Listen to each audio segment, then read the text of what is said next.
The misrepresented temples of Khajuraho. Do you know what the Khajuraho temples are infamous for? It is for its erotic and so-called obscene arts in the temples. But do you think at all about the temple? It is absolutely not.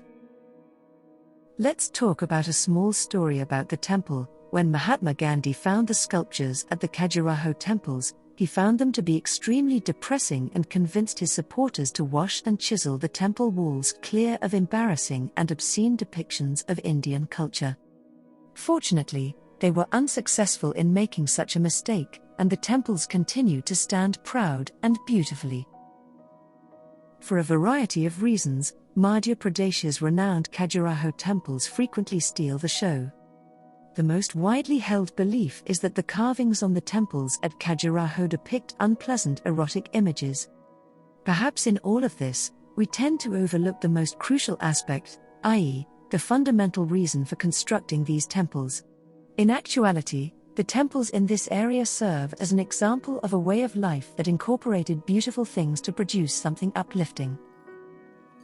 Now that we've established that erotic sculptures only make up about 10% of the Khajuraho complex of temples, let's explore some further fascinating information about them. Where did the name Khajuraho come from? According to mythology, the temples had two golden date palm trees serving as its entrance. And this is the reason the word Khaja, which means palm, came to be associated with the temples of Khajuraho. Up until the 12th century, Khajuraho had 85 temples. Some temples were demolished and others were neglected when the Delhi Sultanate invaded central India in the 13th century. Only 22 temples remain today that have withstood the test of time. The Rajput Chandela Dynasty built the Khajuraho temples during their rule. As soon as they gained dominance over their kingdom, later known as Bundelkhand, they began construction on the complex. Between 950 AD and 1050 AD, during the reigns of the Hindu monarchs Ganga and Yasovarman, the majority of temples were built.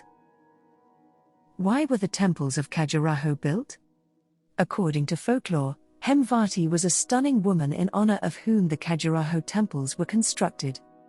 The moon god fell in love with her beauty and could not wait to visit her when she was taking a dip in a pond in Benares one day. They had a child, whom they called Chandravarman. Yet, she was worried that because he was born outside of marriage, she might have to endure harassment. She cursed the moon god because she was so upset, but he also subsequently foretold that the child would grow up to be a powerful king. The infant did grow up to become a powerful king who established the Chandela Dynasty, just as predicted by the prophecy. Hemvati's son once saw her in a dream after she had died away, instructing him to build temples that would represent human passions. It's noteworthy to note that just 10% of the carvings on the complex of temples feature sexual themes. The remaining cravings show what life was like for the average person back then. While some sculptures feature women applying makeup, others show farmers, musicians, potters, and other everyday people. So if you had some misconception about the Khajuraho temples, hopefully, we could clear the myth.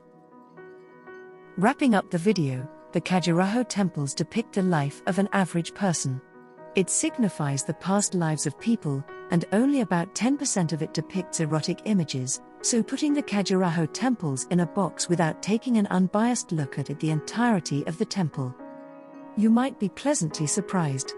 Therefore, give it a chance, you will come and thank us later. If you gained something new in this video, please drop a like and subscribe to us as well.